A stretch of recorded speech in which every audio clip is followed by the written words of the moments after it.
Sir, first lockdown ಆಯ್ತಲ್ಲ. First lockdown ಆದವಾಗ ಇಲ್ಲಿ main ಒಂದು ಪೈಪ್ ಲೈನ್ ತೆಗೆದ್ರು. ಆ ಪೈಪ್ ಲೈನ್ ತೆಗೆದವಾಗಿಂದ ರೋಡ್ ಡ್ಯಾಮೇಜ್ ಆಗಿರೋದು.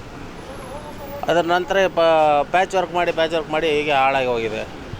ಮತ್ತು ಈ ಸೈಡಲ್ಲಿ ಮೋರಿ ಮಾಡಿದ್ದಾರೆ. ಆ ಕಡೆ ಮಾತ್ರ ಮೋರಿ ಆಗಿದೆ, ಈ ಕಡೆ ಮೋರಿ ಪೆಂಡಿಂಗ್ ಇದೆ.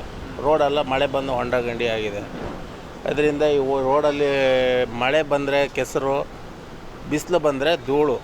ಪ್ರತಿ ಅಂಗಡಿ ಒಳಗಡೆ ಮಳೆ ಬಂದರೆ ಒಂದೊಂದು ಅಡಿ ನೀರು ಹೋಗುತ್ತೆ ಒಳಗಡೆ. ಇಲ್ಲೋ ಬಿಸಿಲು ಬಂತಂದರೆ ಧೂಳು, ವಿಪರೀತ ಧೂಳು, ಎಲ್ಲರಿಗೂ ಕೆಮ್ಮಲು ಈ ಥರ ಸ್ಟಾರ್ಟ್ ಆಗುತ್ತೆ ಇಲ್ಲಿ ಸಮಸ್ಯೆ. ಇಲ್ಲಿ ಊಟ ಮಾಡೋ ಜಾಗದಲ್ಲೂ ಕಷ್ಟ, ಜನ ನೋಡ್ಕೋತಾರೆ. ಧೂಳು ಬರೋದ್ರಿಂದ ಊಟ ಮಾಡೋ ಜನನೂ ಕಸ್ಟಮರ್ಗಳು ಬರೋಲ್ಲ. ಅಧಿಕಾರಿಗಳು ನಾವು ಇಲ್ಲಿ ಯಾರಿಗಂತ ಹೇಳೋಣ ಸರ್. ಇದು 2 ವಿಧಾನಸಭಾ ಕ್ಷೇತ್ರ, ಒಂದು ಮಹಾಲಕ್ಷ್ಮಿ ಲೇಔಟ್ ವಿಧಾನಸಭಾ ಕ್ಷೇತ್ರ, ಆ ಕಡೆ ಆರ್ ಆರ್ ನಗರ ವಿಧಾನಸಭಾ ಕ್ಷೇತ್ರ. 2 ಗಡಿ ಭಾಗ ಆಗಿದ್ದರಿಂದ ಯಾರಿಗೆ ಹೇಳ್ಬೇಕಂತ ಗೊತ್ತಾಗಲ್ಲ. BBMP ಅವರು ಈ ರೋಡ್ ಬಗ್ಗೆ ಜವಾಬ್ದಾರಿನೇ ಇಲ್ಲ, ತಗೊಳ್ತಾ ಇಲ್ಲ. ಯಾರಿಗಂತ ಹೇಳೋಣ ಸರ್ ನಾವು. ಆಕ್ಸಿಡೆಂಟ್ಗಳಾಗ್ತವೆ, ಕೆಸರಲ್ಲಿ ಬೀಳ್ತಾರೆ, ಎದ್ಕೊಳ್ತಾರೆ, ಹೋಗ್ತಾರೆ, ಯಾರೂ ಕಂಪ್ಲೇಂಟ್ ಮಾಡಲ್ಲ.